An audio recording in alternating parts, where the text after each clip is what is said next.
now we are going to look at Peterson's solution and Mutex, the synchronization tools to help the critical section problem. Okay, Peterson's solution, Mutex locks and semaphores are the synchronization tools to synchronize the processes to enter the critical section and solve the critical section problem. So earlier you have looked at the critical section and the problem with the critical section. So these are the tools that can be used to solve the problem. So the three tools are three implementation variation software algorithm to solve the critical section. So it says here that these three tools are actually a software algorithm. Okay, so Peterson's solution, this is an algorithm that solves the critical section problem in the process synchronization, and it is a two-process solution.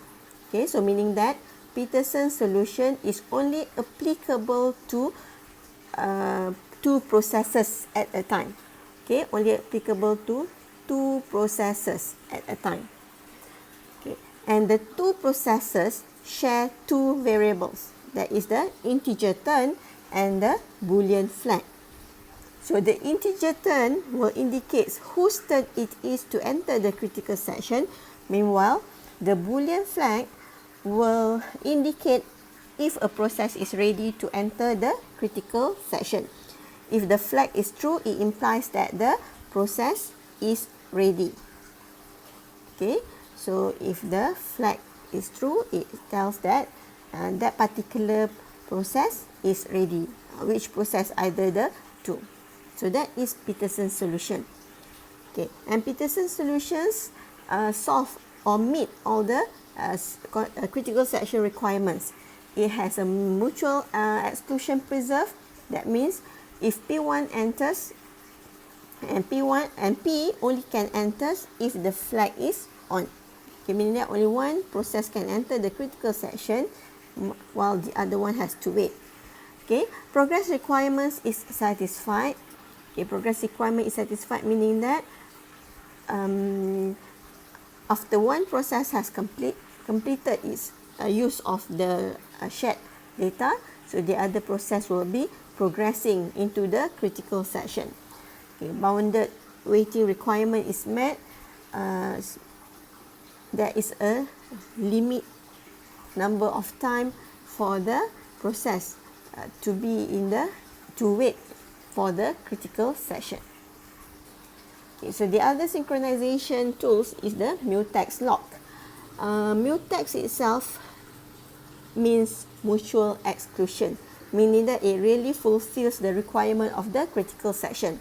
Okay. Mutex lock protects critical sections and thus prevent race conditions. Okay, with Mutex, a process must acquire the lock before entering the critical section, and it will release the lock when it exits the critical section. Okay, so the name implies it is using a lock. Okay, Mutex locks, it means that it is using a lock to enter and release it once it has finished using the shared resources. So Mutex uses or implements that function using the acquire function and the release function. Okay, so it uses the acquire function and the release function. Acquire function is to acquire the lock and the release function is to release the lock, meaning that whichever process that need to use the shared data, it will first acquire the lock, and then once it finish using the shared data, it will release the lock. Okay, using acquire and the release function. Okay, and a Mutex lock, okay, the Mutex lock has a Boolean variable. Okay, so the lock now has a Boolean variable, and that value indicates if the lock is available or not. So if the lock is available, a call to acquire succeeds and the lock is then considered unavailable. Okay, a process that attempts to acquire an unavailable lock is blocked until the lock is released. Okay, so meaning that assuming that we have P1, so P1, so it acquire the lock, and then it will check for the Boolean value.